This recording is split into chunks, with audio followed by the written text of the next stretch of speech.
तुमच्या आजूबाजूला कितीही टेलर असू द्या, कितीही कॉम्पिटिशन असू द्या आणि कितीही म्हणजे खूप सारे गल्ली बोळात टेलर आहेत, बरेच जण ब्लाऊज शिवतात, पण तुम्हाला असं ब्लाऊज शिवायचं आहे, फिनिशिंग द्यायची आहे की सगळ्यांना टक्कर देणारे तुम्हीच असणार आहात. इतकी सोपी फिटिंग, इतकी परफेक्ट फिटिंग आणि इतकी परफेक्ट म्हणजे फिनिशिंग.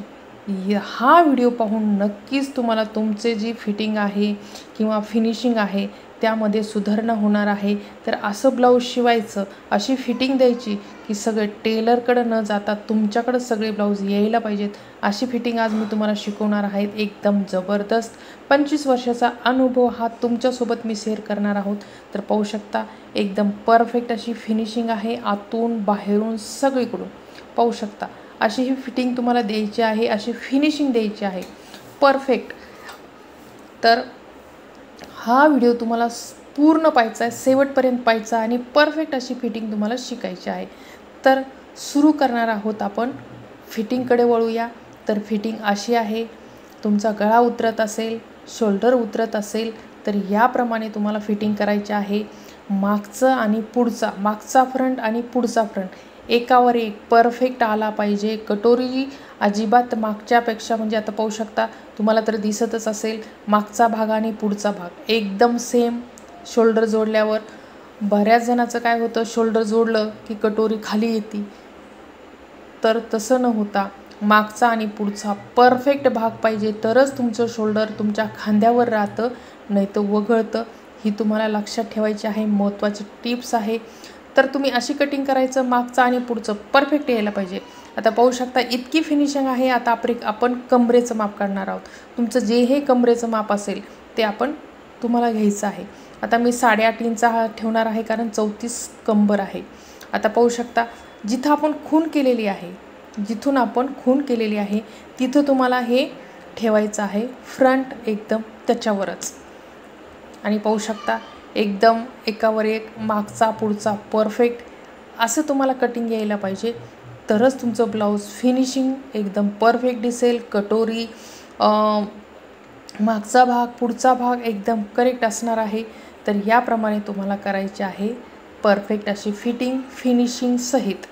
तर आता पाहू शकता आपण कमी जास्त झालेलं ते आपण छाटून घेतलेलं आहे, कारण तिथं आपलं समोर चोळ येणार नाही याची सुद्धा मी काळजी घेतलेली आहे. तिथंसुद्धा आकार व्यवस्थित दिलेला आहे. आता हे वाढीव पट्टी जी आहे ती मी वाढून ठेवलेली आहे. आता आपण परफेक्ट अशी आपल्याला एकदम अचूक अशी ही आपली म्हणजे फिटिंग आहे. मी अगोदर कोणतंच कट छाट केलेले नाही, एकावर एक ठेवून तुम्ही तर दोरे पाहिलेच असतील, अजिबात कट केलेलं नाही. अशी माझी कटिंग आहे आणि फिटिंगसुद्धा तेवढीच जबरदस्त आहे. तर तुम्हाला ही फिटिंग शिकायची आहे आणि तुम्हाला सर्वांसोबत कॉम्पिटिशनमध्ये उतरायचं आहे. सर्वांपेक्षा ब्लाऊज तुमच्याकडे जास्त आले पाहिजेत, हीच माझी इच्छा आहे. 25 वर्षाचा अनुभव तुमच्यासोबत तुमच्या कामाला यावं. आता मोंढा पाहू शकता 9 इंच माझा मोंढा आहे तयार. तर मी मोजून घेतलेला आहे 9 इंच. आपल्याला इथं असा कट द्यायचा आहे. कट करून इतकी सोपी फिटिंग की बस, तुम्हाला परत जास्त मोजायचं कारण नाही. आता पाहू शकता आपण हे एकावर एक ठेवलेलं आहे ना. आता आपल्याला मोजायची आहे छाती.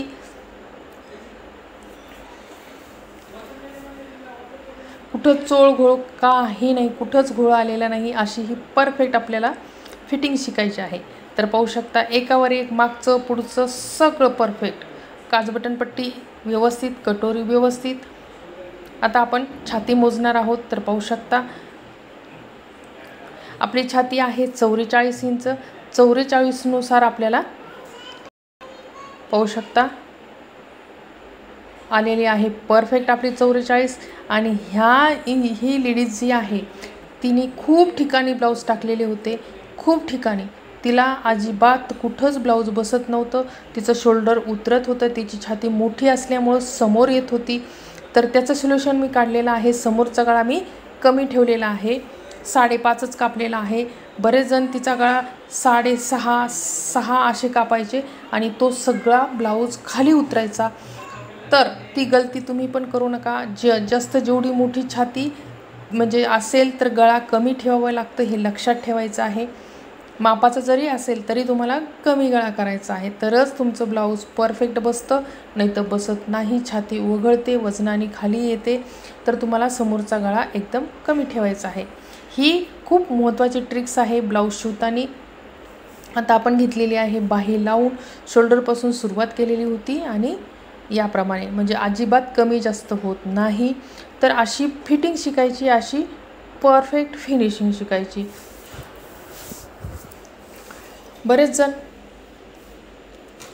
म्हणजे बऱ्याच लेडीज ह्याच्याकडे ब्लाऊज टाक, त्याच्याकडे ब्लाऊज टाक, पण तसं न करता एकच टेलर ठेवायचा आणि त्या टेलरला आपण आपलं जे म्हणजे तुमची फिटिंग तुम्हाला म्हणजे जिथं बरोबर येत नाही तिथंच बरोबर म्हणजे तुम्हाला सांगावं लागतं की हे माझं नीट कर आणि हे असं कर. बऱ्याच टेलर मापाचं दिलं तसंच कट करतात, तसंच शिवतात, पण तसं नाही. बॉडीचं पूर्ण आपल्याला मेजरमेंट घेऊन किंवा तुम्हाला समोर म्हणजे लेडीज पाहून तुम्हालासुद्धा आयडिया येते आणि त्या आयडियानुसारच तुम्हाला ब्लाऊज कट करावं लागतं. तर अशा ह्या खूप म्हणजे महत्त्वाच्या ट्रिक्स आहेत, त्या वापरून आपण कटिंग करावी लागते आणि परफेक्ट असे ब्लाऊज शिवावं लागतं. तरच तुमच्याकडं गिऱ्हाईक तुम्ही म्हणजे कितीही कॉम्पिटिशन असू द्या, कितीही टेलर असू द्या आजूबाजूला, तरीही तुम्ही तुमच्या कॉम्पिटिशनमध्ये त्यांच्यासोबत तुम्ही टक्कर द्यायला तयार असाल. आणि मेन म्हणजे अजून एक महत्त्वाची गोष्ट, ब्लाऊज शिवल्यावर जर तुम्ही घरून शिवत असाल तर लेडीजला ब्लाऊज घालूनच पाठवायचं. तसं ब्लाऊज अजिबात हातात द्यायचं नाही. काय होतं, बऱ्याचदा काय होतं की थोडंसं कुठंतरी ब्लाऊज लूज असतं, चोळ येतो की लगेच फोन करून सांगतात माझं ब्लाऊज बरोबर आलं नाही. पण छोटी गोष्ट असते ती मोठं करून सांगतात, असं झालं तसं झालं, त्यांना सांगता पण येत नाही आणि आपल्याला इतकं घाबरवतात की बस असं वाटतं अरे बापरे आपलं ब्लाऊज चुकलं. तर तुम्ही नेहमी त्यांना घरी म्हणजे घरी शिवत असाल तर समोर ब्लाऊज घालूनच द्यायचं. दुकानात जर असेल तर फिटिंग रूम तुमच्याकडं आवश्यक आहे. ब्लाऊज घालूनच पाठवायचं, टेन्शन येत नाही. परत गिऱ्हाईक तुमचं म्हणजे परत तुमच्याशी संपर्क करत नाही. ब्लाऊज चुकलं, काही ढिलं झालं, लूज झालं, आपण लगेच तिथली तिथं करून द्यायचं. तर ही ट्रिक्स तुम्ही ब्लाऊज टेलरिंगमध्ये खूप महत्त्वाची आहे, ती तुम्ही फॉलो करायची. म्हणजे तुमचं गिऱ्हाईक अजिबात कुठंच जात नाही आणि एक तुमचं इम्प्रेशन पडतं की ब्लाऊज परफेक्ट म्हणजे शिवून देतात. थोडंही कमी जास्त झालं तर लगेच्या लगे करून देतात. एवढी पब्लिसिटी होती आणि इतकं आपलं नाव होतं आपल्या म्हणजे एरियामध्ये की टोटल ब्लाऊज आपल्याकडंच येतात. तर ह्या ट्रिक्स वापरायच्या आणि बिझनेस वाढवायचा. अशा प्रकारेच बिझनेस वाढतो ह्या ट्रिक्स. आणि गिऱ्हाईकाला एकदम असं गोड त्यांच्या मनासारखं ब्लाऊज येईपर्यंत आपण त्यांना म्हणजे त्यांचं लूज वगैरे असेल तर करून द्यायचं. तर ही होती आजची आपली फिटिंग. कमरेचं माप घेतलेलं आहे, छाती मोजून घ्यायची. आपली छातीचं 44 यायलाच पाहिजे. तर पाहू शकता छाती 44 आलेली आहे. आपलं कंबर झालेलं आहे 1 इंच ढिल्लं. तर आपण एक टीप देऊन घ्यायची. एकदम सरळ फिटिंग, एकदम कंबर, मुंडा आणि दंडगेर हे तिन्ही एकाच रेषेत आले तर तुमचं ब्लाऊज कधीच वगळत नाही, पाठीमागून कधीच चोळ येत नाही. हे तुम्ही लक्षात ठेवायचं आहे. आणि या प्रकारे तुमची कटिंग असलीच पाहिजे. ब्लाऊज तुमचं मागचा पुढचा भाग सेम असलाच पाहिजे, तरच तुमचं ब्लाऊज परफेक्ट बसतं. नाही तर ब्लाऊज उतरतं, गळा उतरतो, शोल्डर उतरतं. तर अशा ह्या ट्रिक्स वापरून तुमचं गिऱ्हाईक हे दुप्पट तुम्हाला वळवायचं आहे तुमच्याकडं आणि कॉम्पिटिशनमध्ये परफेक्ट असं उतरायचं आहे. बिनधास्त काही तुम्हाला म्हणजे कमेंट्स असतील तर नक्की विचारा. म्हणजे काही तुमच्या कटिंगमध्ये काही इश्यू येत असेल ते सुद्धा विचारा. कटिंग कशी करायची ते सुद्धा विचारा. तुमचे कोणते प्रॉब्लेम असतील, तुमच्या गिऱ्हाईकाचे कोणते प्रॉब्लेम असतील, एखाद्या गिऱ्हाईकाचं तुमचं ब्लाऊज बसत नसेल ते सुद्धा तुम्ही सांगा. त्या ब्लाऊजची पूर्ण म्हणजे उंची, लांबी, रुंदी सगळं सांगा, त्यानुसार मी कटिंग करून देईल. तर ही होती आजची परफेक्ट आपली फिटिंग. व्हिडिओ कसा वाटला लाईक, शेअर आणि सबस्क्राईब करायचं आहे. तर असा होता आजचा आपला परफेक्ट ब्लाऊजचा परफेक्ट व्हिडिओ.